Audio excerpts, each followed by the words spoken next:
And welcome back to the Toffee Blues YouTube channel, your source for all things Everton. My name is Thomas, and I wish I was coming to you in a slightly better mood, but this is yet another wasted opportunity to get points on the board, push for the top four, top seven, European places. And Everton draw at home 1-1 with Crystal Palace after a late Batshuayi goal.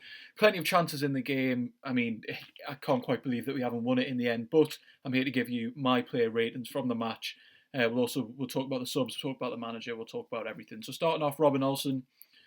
I mean, I'll give him a 6. He didn't actually have a tremendous amount to do in the game. There was a couple of chances from Eze. There was one low shot in the first half, then one in the second half, and maybe you could say he could have done better on the goal. He kind of charged out a bit too aggressively, but he's probably looking for Michael Keane to do a bit better there, and he's kind of stitched him up.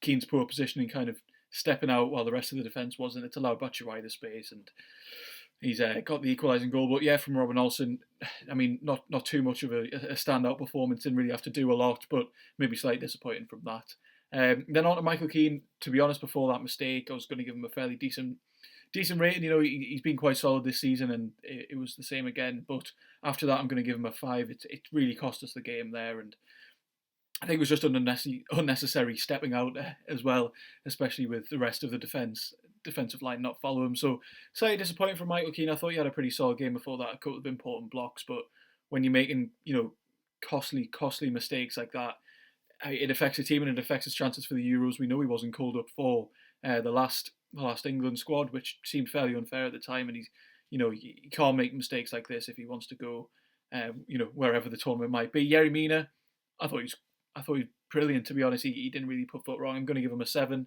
I think he won the majority. Well, in the first half, he won all of his aerial duels. In the second half, I haven't seen the stat from there yet, but a very solid performance.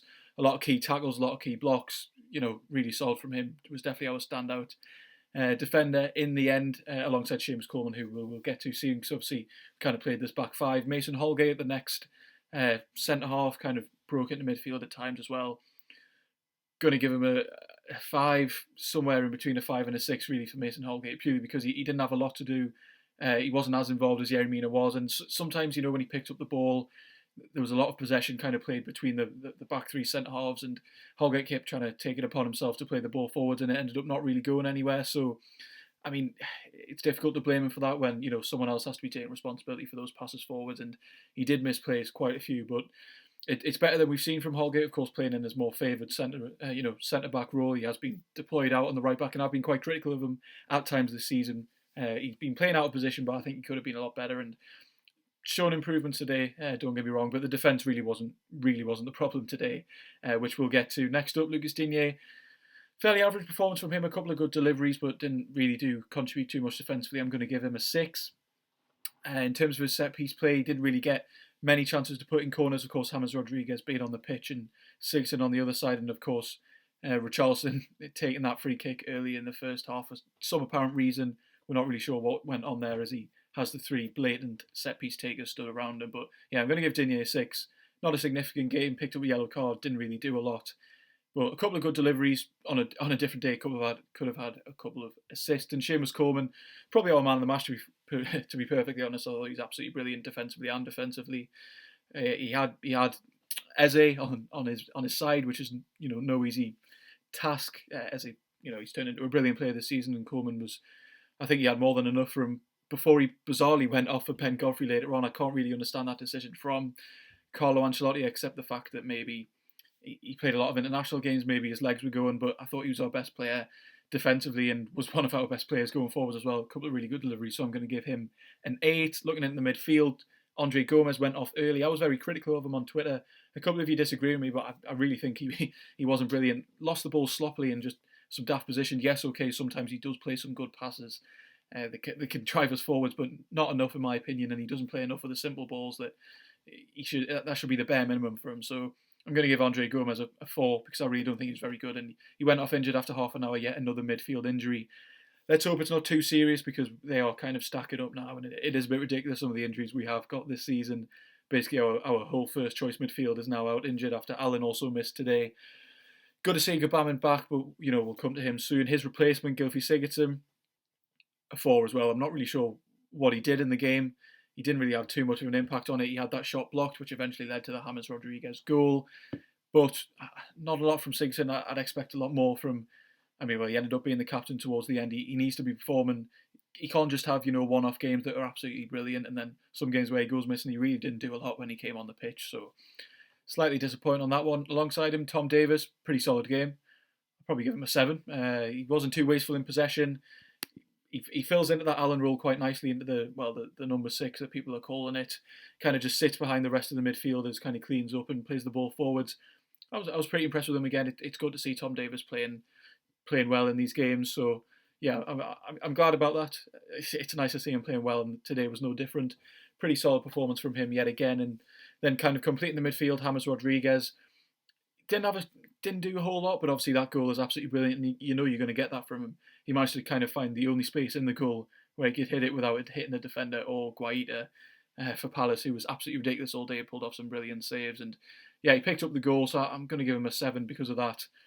Again, composure on the ball, it's what we've been missing when you have to unpick sides that do sit deep, like Crystal Palace do. We have missed that against the likes of Newcastle when he's been out for those games. So yeah, really solid from James Rodriguez. Went off as well.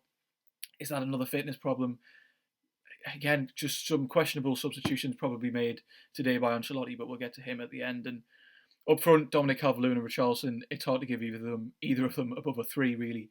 I can't quite fathom how we haven't won the game based off the amount of chances that we did end up creating.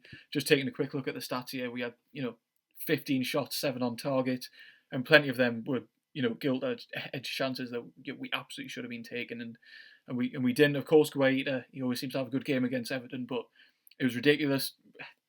Calvert-Lewin needs to be doing better.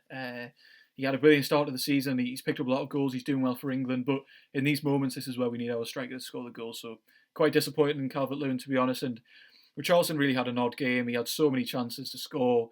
Didn't pick out any of them. Argued over that free kick quite almost, Kevin Morales-esque, wrestling the penalty off Leighton Baines. I can't quite fathom why Richarlison thought he had to take that free kick. He didn't score it. When you've got James Rodriguez, Godfrey Sigurdsson and Lucas Dinier on the pitch, I can't really see why. And as he just must start in front of me there, 8 shots from the strike partnership today, on target 5, and big chances missed 4. No goal scored by either of them. Really disappointed. It took James Rodriguez to finally get us in front, which didn't end up happening. We didn't end up winning the game. Gbamin came on, absolutely brilliant to see. Absolutely delighted to see him come back after almost 2 years. I think the last time he played was August 2019, of course, against Crystal Palace. I'm not going to give him a rating. He wasn't really on the pitch for long enough. But, really good to see him back. Hopefully we'll see him play a part soon. Ben Godfrey as well, very similar. Didn't really have time to impact the game. And in terms of substitutions, I really would have liked to see Josh King. It must be interesting to see what he's doing on the training ground, because he can't seem to get any minutes at all. And when both of you strikers aren't scoring any goals, it's baffling to keep another one on the bench. And that brings me to Carlo Ancelotti. I think he made some questionable decisions towards the end of the game. He kind of just went to see out the 1-0. Coleman, one of our best performers on the day, as I mentioned, gets taken off for Ben Godfrey. Gbamin comes on, okay, but of course we needed an extra defensive midfielder. As they came, they grew into the game. Roy Hodgson brought on Batshuayi, Mateta, Schlupp, all quite attacking substitutions. We needed to react to that, but I think it was just far too negative, and they've ended up getting the goal. And for the final 5 or however many minutes it was after their goal went in, we just didn't have anything really going forwards. And I'm really disappointed not to see Josh King, to be honest, because in a game where neither of you strikers seem to be able to hit the back of the net, no matter how well Dominic Calvert-Lewin's performed this season, no matter how good we know Richarlison can be, if they're not playing well in that game, they should be substituted off, to be honest. So that's it from me for this player ratings video. Another massive opportunity missed to push into the European places, and 8 games left now. We have to improve our home form if we're going to finish in the European places and get more brilliant away results. So thank you all very much for watching. Be sure to let us know your thoughts in the comments down below. Brilliant to see Gbamin back. That's pretty much, the main highlight from the game after 597 days out. So good to see him, but disappointing again not to get 3 points at home. So thank you all very much for watching, and join us next time on the Toffee Blues. No,